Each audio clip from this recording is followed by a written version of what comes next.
UNASUR TV presenta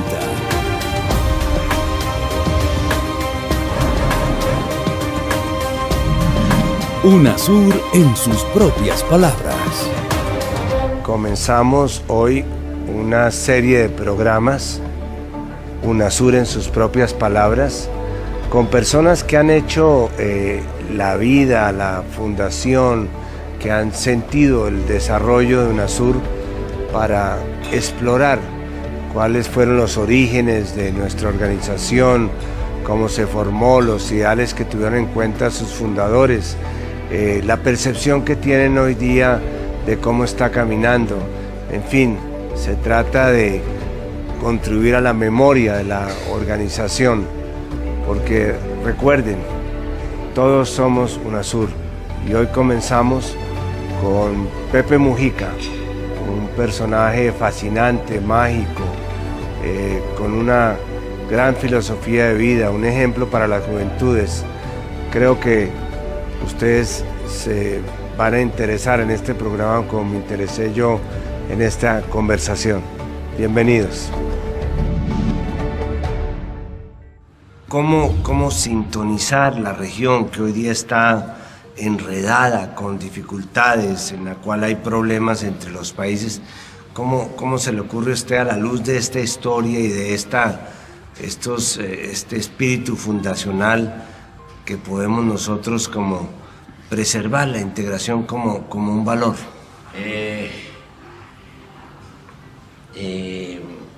Muy agradecido. Le recuerdo que no soy presidente, de momento soy senador y dentro de poco seré Pepe. El mismo Pepe que nunca dejó de ser.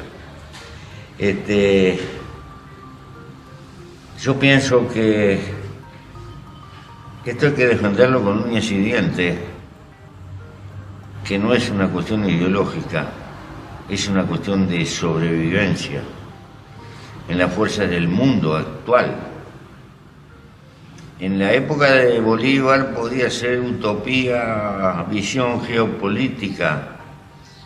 En nuestra época, el luchar por la vida es más bien por espanto, porque el mundo se está organizando con muchas dificultades, con muchos tropiezos, no en una forma prolija y rectilínea, porque así no es la historia, pero converge hacia gigantescas unidades. Y que me digan que un país no como el Uruguay, que es apenas 3 millones de habitantes, pero un país como Perú, como Colombia, dialogar de igual a igual con China, no seas mal, o con la India que se viene, o con el NAFTA, hay que ubicarse. No tenemos malla crítica. El capital de investigación de nuestras universidades, si lo sumamos todo, es muy poco, y disperso es mucho menos. Nuestros hombres de inteligencia son pocos y desgraciadamente todavía no los llevan. Si por encima de cualquier ideología no utilizamos y amalgamamos todos esos recursos y tomamos como causa central los pobres de nuestra América, pero sin caer en un catecismo de ideología que nos separe. Hay que respetar los tonos políticos de todo. Y entender que tiene que ser una cosa muy abierta y que no puede haber interpretaciones de la democracia de afuera del continente que nos impongan divisiones. ¿Qué tan demócratas somos? Y somos más o menos como Podemos. Así es. Y no veo que en el mundo de hoy nos puedan dar muchas lecciones de democracia después de las cosas que vemos. Ni de paz tampoco. Ni de paz, ni de nada. Un mundo incendiado de guerras. Pero yo diría, una política franca sin hacer más instituciones, que tenemos cualquier cantidad de instituciones. Empezar con acuerdos mínimos de cierta preferencia interna entre lo nuestro, planes de infraestructura común, un sistema eléctrico, una política de que desemboquemos en un sistema global energético, paulatinas legislaciones sociales que nos vayan acercando, políticas de universidades abiertas, profesionales, integrar primero la inteligencia, que un ingeniero peruano es un ingeniero uruguayo al mismo tiempo. Puertas abiertas para nuestra inteligencia. No, y eso es tan importante, presidente, que fíjese usted, en la primera década, la década de este siglo, la región logró sacar de la pobreza a 120 millones de personas. Y hoy día la región está enfrentada al desafío de que esos 120 millones de personas que dejaron de ser pobres no vuelvan a la condición de la pobreza por cuenta de la crisis económica. Eso sería un desafío de integración claro al margen de cualquier distinción ideológica. Porque se nos ha sumado otro problema que apareció, la creciente tendencia a la desigualdad de las economías, lo que obliga de alguna manera a alguna forma de lucha por amortiguar ese fenómeno, que es paralelo a asegurar que no vuelvan a la pobreza los que salieron de la pobreza. De acuerdo. Es decir, como región estamos sometidos a lo que está pasando en el mundo, que hay una tendencia de la economía a concentrar excesivamente la riqueza. No puede ser que la tercera o cuarta fortuna del mundo nos diga así. Sí. Ha habido una lucha de clase en los últimos 30 años y mi clase ha vencido. Yo pago menos impuestos que mi sirvienta. Claro. Con una mente muy audaz y provocativa lo dice.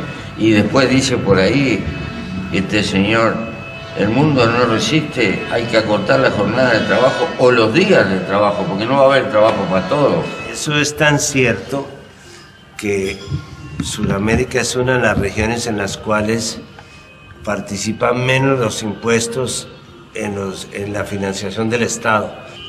Tendríamos que tener como meta nuevamente la integración, por lo menos evitar que los que dejaron la pobreza y que hoy día no es que sean ricos, son una clase media baja, no vuelvan a esa condición. El otro factor, hay que tener un marco relativo global de las condiciones aceptables para la inversión extranjera directa y salir de la disputa entre nosotros de quién da mejores condiciones, porque eso significa, en definitiva, torpedear la perspectiva de nuestras propias sociedades y no tener una política global que nos pueda beneficiar. En lugar de nosotros gobernar la dirección de la inversión extranjera directa, la inversión extranjera directa nos gobierna a nosotros. De acuerdo. Es decir, no quiero dar una opinión cerrada de que no hay que aceptarla, no, pero hay que ubicarla en los espacios nacionales para que favorezca la integración y no para que nos desintegre más. Esa es la cuestión. Claro, y hay que crear, uno de los principales problemas que tiene nuestro modelo es que seguimos teniendo un modelo extractivista de desarrollo. Exacto. Vivimos de lo que le sacamos a la tierra, por debajo o por encima. Estoy mirando una joven muy simpática que tiene un celular en la mano, que vale más o menos 3 toneladas de soya. Quiere decir que nos venden un cajoncito de celulares y se llevan un barco cargado de soya. Sí, unos términos de Ese celular puede valer 2 novillos. Y 2 novillos en este país son cerca de 4 hectáreas sometidas a trabajar durante 2 años y medio, 3. Imagínense, las utilidades no las están Entonces, haciendo. no, es imposible. Las utilidades no las están haciendo los productores, sino los vendedores. Entonces, una política inteligente, ¿qué significa? Tengo que decirle a los chinos, vengan a construir celulares para nosotros acá, y tal parte construyan un poco en la Argentina, y la vamos a intercambiar, ¿verdad? Claro. Porque nosotros no producimos celulares, pero por lo menos vamos a hacer algo. Claro. Porque si no... Tenemos que agregarle valor a lo claro. que tenemos. Esa es la creo, cuestión. Nosotros deberíamos retomar ese concepto, el concepto de buscar nuestros semejantes en los países del sur, en otras partes del mundo. Estoy totalmente de acuerdo. Yo creo que hay mercados potenciales. Los latinoamericanos nos olvidamos de que el continente que más está creciendo es el que tenemos al costado, que es África. Nos olvidamos de África. Y por supuesto la importancia que tiene Asia en todo esto. Pero ¿qué pasa? Surgimos a la independencia en el momento que se organizaba el mercado mundial. Y cada puerto importante terminó formando un país. Y hemos vivido toda nuestra historia mirando a Europa o mirando a Estados Unidos. Y entre nosotros nos mirábamos muy poco y para el costado. Esto es una rémora cultural. Es verdad. Y por eso insisto con la integración de la inteligencia, porque si no cambia la cultura, no cambia nada. Precisamos nuestra bandera, precisamos nuestro himno común, precisamos el documento en común. Esos pequeños, grandes gestos que nos empiecen a ir trabajando en esa cultura y aventar la idea de que mi nación es menos porque recreamos un espacio múltiple para todas las naciones. Es al revés. La única manera de conservar algo de soberanía en el mundo que viene y si tenemos un alero que nos defienda. Lo estamos viendo en los papeles que estamos firmando, en los tratados. Cualquier pleito tenemos que ir a un tribunal de Nueva York o por allá en Europa, poner abogados de ellos, derechos de ellos, pagar royalties de ellos y así sucesivamente. Claro. ¿Sabe por qué? Porque no tenemos masa crítica. Si no podíamos exigir, no.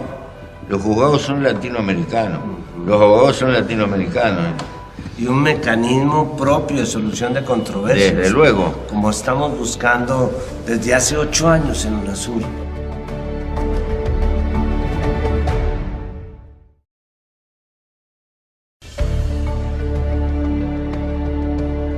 ¿Usted qué recuerdo tiene de todo este tiempo de UNASUR? Yo me lamento porque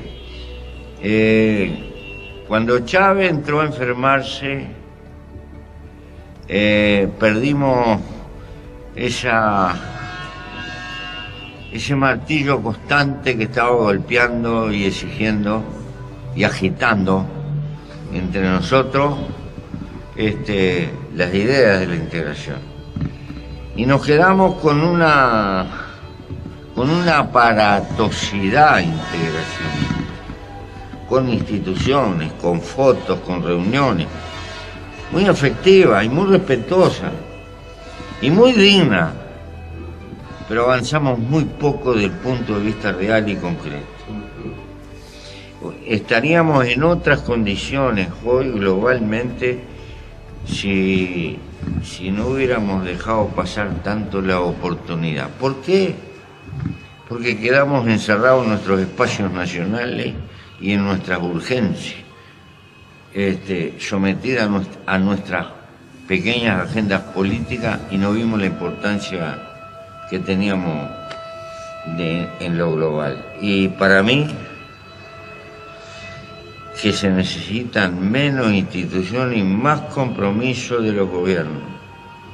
Yo creo que los futuros presidentes tienen que tener prácticamente al lado algo así como un ministro de integración que sea responsable y se mueva nada más que para la integración y que hable con sus pares en toda América Latina y que agite a su gobierno y a su presidente cuando lo precisa, pero con una cabeza, y tiene que ser... hay que darle importancia a los individuos trascendentes y luchadores. y elegirlo. Y no descansarnos en unos colegiados que en definitiva se pierde el sentido de responsabilidad y sobre todo el dolor de la urgencia. Claro, eso es muy interesante. Fíjese usted, por ejemplo, presidente, que ahora con el Brexit de Inglaterra, los que salieron a defender que no se saliera Inglaterra, la Comunidad Europea, fueron los jóvenes. ¿Qué le puede decir uno a los jóvenes hoy día para meterlos en el tema de la integración? Yo no, desgraciadamente la vida se me va y no voy a vivir la aventura que van a vivir los jóvenes,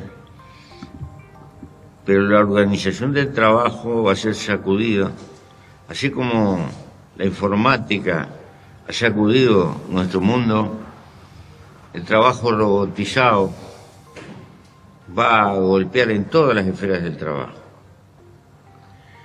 A su vez, el propio capitalismo necesita trabajadores cada vez más calificados. Él va a empujar a la formación universitaria a vastísimos sectores. El mundo del futuro necesita trabajadores terciarios, porque son los que van a dejar plusvalía. Yo no voy a estar, pero nosotros tenemos que plantearles con claridad esto a los jóvenes. Pero no necesariamente ese mundo es mejor. Ese mundo va a ser más adelantado desde el punto de vista técnico. Es discutible si va a ser más feliz para la vida. Eso va a depender de la actitud consciente que asuman ellos, si se dejan robar la libertad o no. Ese es el problema. Yo creo que estos fenómenos hay que volver a discutir. La economía tiene que ser economía política y tiene que estar al servicio del hombre y no al revés, no el hombre al servicio de la economía. Porque ¿para qué queremos crecimiento económico si la gente no vive feliz? El nivel de suicidio que tiene el mundo actual supera los muertos de guerra más los muertos por homicidio. El único animal que se suicida es el hombre. Estamos locos. Es un síntoma de patología de nuestra civilización. Que es lacerante. Entonces, junto al crecimiento económico hay que luchar por la felicidad humana y en este mundo. No, esto es un valle de lágrimas para ir a otro mundo. No. La cosa está acá. Y me parece que estos temas son parte de la política y sobre todo la política progresista no debe dejar esos temas librados al azar. Me acuerdo de una reunión que estuvimos los dos en Guayaquil, que usted muy pacientemente escuchó todas las tesis sobre cómo se podía redondear la izquierda y qué debería ofrecer la izquierda, el intervencionismo, el injerencismo, y usted al final dijo una frase que me quedó grabada y es que eso no le produce felicidad a los jóvenes. No le estamos llegando a los jóvenes con un lenguaje de felicidad. Yo creo que hay inevitablemente el ser humano es un animal afectivo. Y las cosas no dan afecto. Lo sumo que pueden dar las cosas son satisfacciones, que además pasan. Los afectos lo dan los humanos. Pero para cultivar afecto hay que tener tiempo y dedicación. Hay que tener tiempo para los amigos. Hay que tener tiempo para la compañera. Hay que tener tiempo para los hijos. Y aquel dicho, yo no quiero que a mi hijo le falte nada, pero le faltas tú. Porque no tienes tiempo y vienes de noche y le das un beso, porque está dormido. Más vale que tengas menos, pero tengas tiempo de caminar por el mundo con él. Porque los afectos que necesita una criatura no se arreglan con plata. Entonces, estas cosas que son viejas y elementales no se pueden olvidar. Y hay que insistir, es parte de la educación. Son valores. Y son valores, porque si no, al final nos transformamos en máquinas de trabajar y de consumir.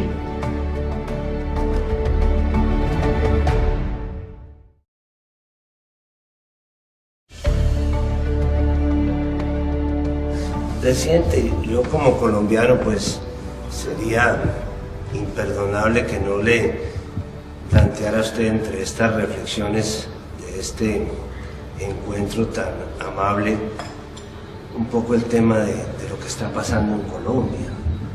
O lo que no está pasando. O lo que no está pasando. Eso es lo más amargo, que la cifra más importante la tuvo el voto que se abstuvo, el que no fue, el que nos deja llenos de incertidumbre y de duda, el que prescindió. Sinceramente hubiera preferido que hubiera ganado el no por 20 puntos y que hubiera votado el 90% de la gente.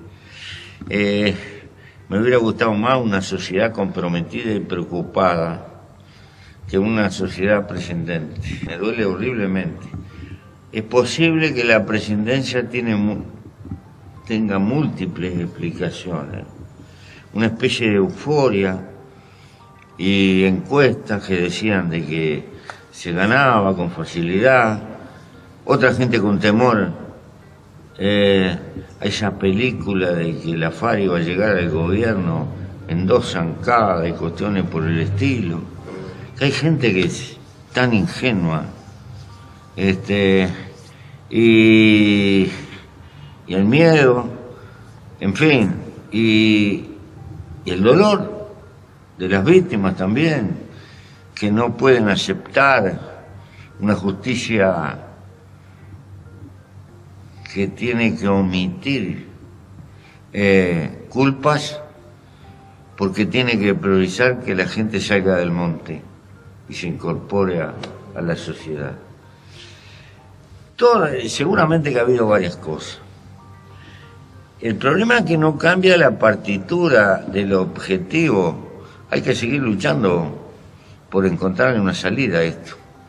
Es alentadora en principio las declaraciones que ha hecho el presidente y también el comandante de la FARC. Ahora sigue persistiendo la incertidumbre si se logra un punto mínimo de acuerdo. Hay que hacer todo lo posible. Me parece que uno de los problemas que tuvo el proceso de negociación de La Habana es que no incorporó suficientemente a la sociedad civil. La gente estaba de acuerdo con la paz, pero no estaba de acuerdo en hacer ninguna concesión, lo cual es absurdo. Nadie se sale del monte después de 50 años para meterse en una cárcel 20 años o para que lo extraditen a Estados Unidos.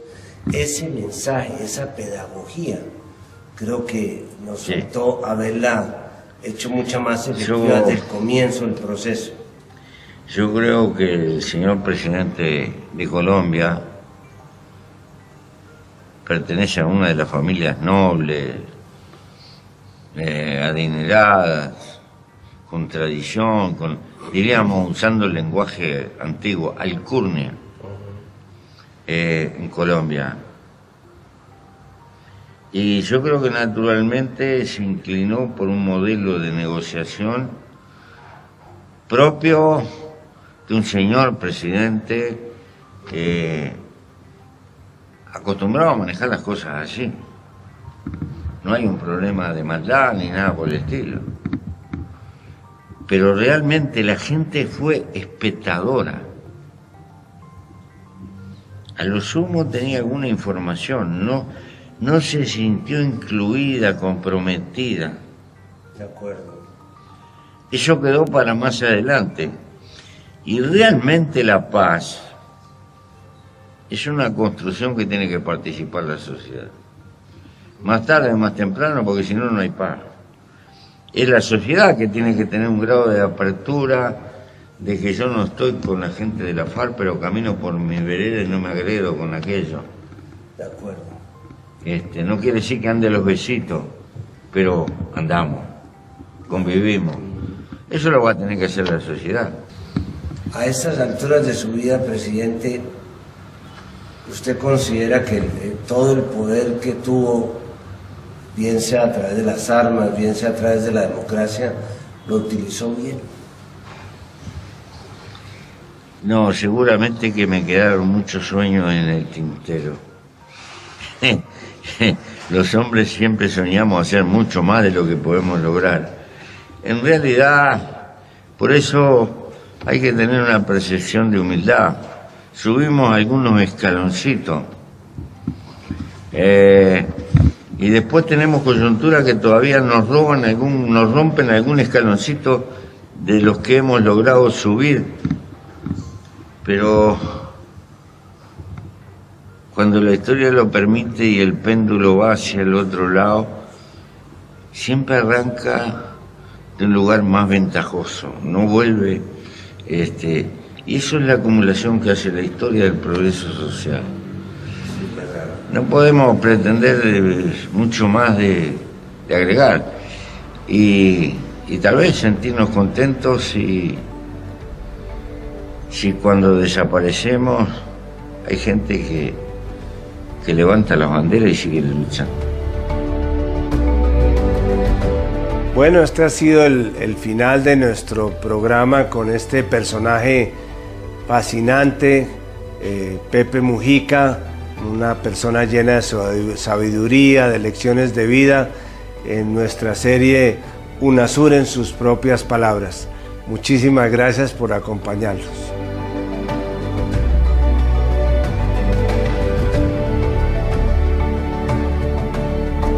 UNASUR presentó UNASUR en sus propias palabras.